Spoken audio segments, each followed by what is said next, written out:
सास बहू के रिश्तों की मधुरता। शिल्पी और उसकी सास में किसी बात पर जोरदार बहसबाजी हो गई। वह बढ़ते बढ़ते झगड़े का रूप ले लिया। गुस्से में बात इतनी बढ़ गई कि दोनों ने एक साथ न रहने की कसम खा ली।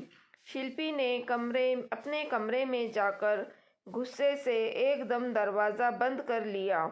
वहीं दूसरी ओर सासू माँ अपने कमरे में जाकर गुस्से से पलंग पर बैठ गई।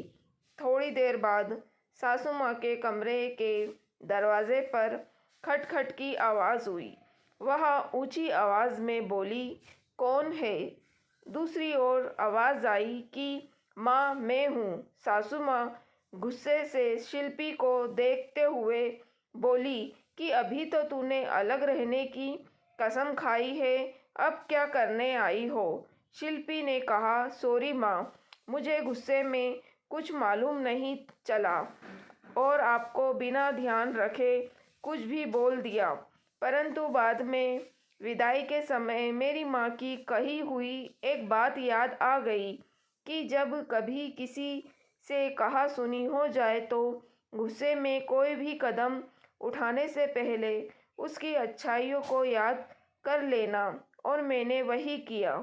आपके द्वारा दिए गए प्यार व आपकी अच्छाई को याद करते ही आपस की झगड़े वाली सारी बातें भूल गई। माँ, आपने मुझ में व ननद जिया में कभी फ़र्क नहीं समझा। मुझे याद है कि जब मैं एक बार बहुत बुखार से तप रही थी तो आपने मेरा कितना ख्याल रखा। पूरी तरह से ठीक नहीं होने तक आपने मुझे पलंग से नीचे उतरने तक नहीं दिया। मेरे सिर पर रात भर ठंडे पानी की पट्टी की। मैं ये सब कैसे भूल सकती हूँ जो आपने मेरे लिए किया। आपने पर्याप्त स्वतंत्रता दी। सास होकर भी आपने अपने सोच मुझ पर थोपने की कभी भी कोशिश नहीं की। और माँ, आप में सबसे बड़ी खासियत यह है कि आपने काम से ज़्यादा मेरी भावनाओं का आदर किया। इतनी अच्छी सास से भला मैं कैसे अलग हो सकती हूँ? आपकी अच्छी बातें याद आते ही मेरा दिल भर गया। मैं ज़्यादा देर तक आपसे कैसे गुस्सा रह सकती हूँ?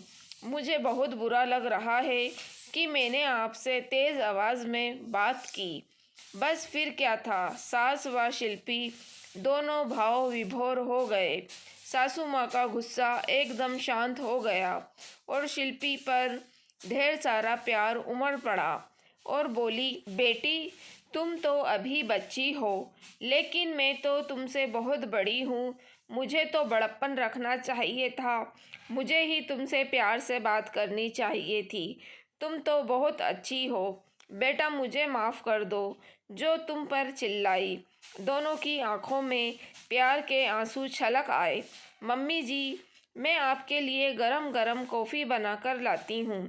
और दोनों ने साथ बैठकर कॉफ़ी पी। माँ, आज शाम को आप अपने हाथ के गोभी के पराठे बनाकर खिलाओगी ना? क्यों नहीं बेटा, तू बोले और मैं नहीं खिलाऊं? ऐसे कैसे हो सकता है? गुस्सा आने पर यदि इंसान 2 मिनट के लिए भी शांत हो जाता है तो बड़ा अनर्थ होते होते रुक जाता है। वरना जलती लकड़ी पर पानी की बजाय घी डालने पर जो स्थिति होती है वही स्थिति आदमी की होती है, यानी कि अग्नि बुझाने की बजाय और तेज हो जाएगी। गुस्से से गुस्सा शांत नहीं होता बल्कि भड़क जाता है। गुस्से को काबू में रखते हुए संयम व बड़ा दिल रखे। जीवन में किसी का दिल गुस्से से नहीं बल्कि प्यार, अपनापन व स्नेह से जीता जा सकता है। चाहे बड़ा हो या छोटा, कोई भी उम्र का समझदार इंसान बड़ी से बड़ी बिगड़ती स्थितियों को भी बिना गुस्से के प्रेम के 2 शब्द बोलकर भी संभालने की ताकत रखते हैं। दोस्तों, अगर आपको कहानी पसंद आई है तो प्लीज़ आप मेरे चैनल वॉइस ऑफ नीलोफर को सब्सक्राइब ज़रूर कीजिएगा और मेरी वीडियो को लाइक और शेयर भी ज़रूर कीजिएगा। Thank you for watching.